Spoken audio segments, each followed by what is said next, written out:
Welcome to Staffworks Explained. If you are here for the first time, please consider subscribing to this channel. In this video, we'll be talking about Kenya National Infrastructure Fund and the Sovereign Wealth Fund, the ambition, the controversy, and the stakes that are ahead.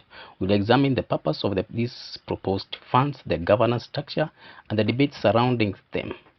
We'll also analyze the potential benefits, risk, and implication for Kenya's future infrastructure financing as well as economic management. Kenya is on the verge of establishing one of the most ambitious public investment vehicles in its post-independence history. Parliament has passed the National Infrastructure Fund Bill, now awaiting presidential assent. The legislation proposes the creation of a National Infrastructure Fund designed to mobilize nearly 5 trillion Kenya shillings over the next decade, and this is to finance the large national project in transport, energy, water, and digital connectivity. Alongside it, there sits a related policy initiative, a sovereign wealth fund intended to manage long-term national savings derived from natural resources, public investments, as well as other strategic revenue streams. Together, these two instruments signal a deliberate attempt by the government to restructure how the Kenya finances its development. The stated objective is simple: move infrastructure financing away from heavy reliance on public borrowing and toward model based on investment, capital, and national asset management. But behind the rhetoric of transformation lies an intense debate about governance, economic logic, as well as the political risks. Why was the fund proposed? The immediate background on the proposal is Kenya's fiscal situation. Over the past decade, the country financed roads, railways, ports, and energy infrastructure largely through external borrowing. The strategy delivered visible assets but left the country with high debt service burden relative to government revenue. The current administration argues that continuing with the same path is unsustainable. The National Infrastructure Fund is therefore designed as a capital mobilization platform rather than a borrowing mechanism. The model rests on several funding channels. One, to provide the proceeds from privatization of the state-owned enterprises, investment by pension funds and insurance companies, capital from sovereign investors and development finance institutions, private equity participation in commercially viable infrastructure. The expectation, according to the government policy statement, is that each public shilling invested could attract several more from private investors. In parallel, the Sovereign Wealth Fund is meant to perform a different function. Instead of financing projects directly, it would act as a national savings and stabilization mechanism, investing revenues from natural resources and state investment to benefit future generations as well as cushion economic shocks. In principle, the two funds serve complementary roles. One financing development and the other preserves national wealth. How is this infrastructure fund structured? The proposed National Infrastructure Fund is not simply a government account. The law creates corporate investment vehicle capable of owning assets, entering contracts, as well as investing in infrastructure projects. Governance is designed around 3 layers. We have Governing Council, a high-level oversight body including the Treasury Cabinet Secretary, the Central Bank Governor, Attorney General, and several independent members appointed by the President. Its role is strategic rather than operational, approving investment policy as well as appointing the board. Then we have the Board of Directors, a professional body responsible for decision on investment and fund management. Independent directors are required to have experience in finance, engineering, or law. And then we have management, a chief executive who serves as an administrator of the fund, responsible for day-to-day operations. The structure is intended to mimic the governance arrangement of investment funds rather than traditional government agencies. Why the bill generated a lot of opposition? Despite ambitions framing, the proposal triggered significant resistance both inside and outside Parliament. The debate centered on 3 major concerns. One is the executive influence.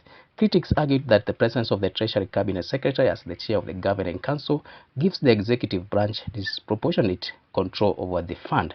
Given the scale of resources involved, potentially trillions of shillings, the fear is that political pressure could influence investment decisions. Then we have asset privatization. The capitalization strategy relies heavily on selling stakes in state-owned companies. The government has already indicated that proceeds from the sales of assets such as stakes in telecommunications or energy companies would seed the fund. Opponents want that profitable national assets could be sold cheaply in exchange for uncertain infrastructure returns. Then there is accountability and transparency as another concern. Some policy analysts questioned whether the proposed oversight mechanisms are sufficient. Large national funds often operate with considerable autonomy. Without strong transparency requirements, critics argue that they can become opaque centers of financial power. What is the global experience, the success and failures of similar funds? The concept itself is not new. Around the world, sovereign wealth funds and infrastructure funds have produced dramatically different outcomes depending on the governance. We have successful models. Norway Government Pension Fund is widely regarded as a benchmark. It invests in oil revenue globally under strict transparency rules and parliamentary oversight. Singapore investment institutions such as Temasek and GIS also demonstrate how state capital can be professionally managed to generate long-term returns. Two features explain their success. One is political institution from day-to-day governance pressure, and then there's rigorous disclosure and audit frameworks. Let's look at those which have failed, the failed or controversial examples. The opposite pattern appears where governance is weak. Malaysia's 1MDB fund became a global corruption scandal after billions of dollars were misappropriated through opaque transactions. We have Angola's sovereign fund also struggled due to political interference and lack of transparency. The lesson is clear. Institutional design matters more than concept itself.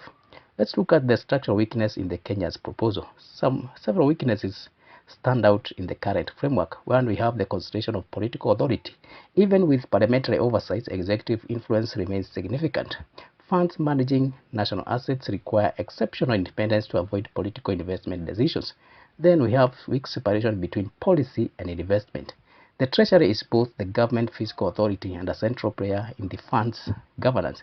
This dual role can create conflicts between political priorities as well as commercial investment logic. Then we have dependence on asset sales. Privatization proceeds from major part of the capital base for this proposed fund. While monetizing mature assets can be sensible, selling profitable companies to finance infrastructure may reduce long-term public income. And then we have institutional capacity. Managing a multi-million or multi-trillion shillings investment fund requires specialized financial expertise. Kenya's public sector institutions have limited experience running sovereign scale investment portfolios. How can these weaknesses be addressed? Several reforms could strengthen the framework before the law is operationalized. First, the governance structure should place majority of the independent professionals on the governing council rather than political office holders. Second, we have investment decisions that should be subject to transparent reporting standards comparable to those used by global sovereign wealth funds.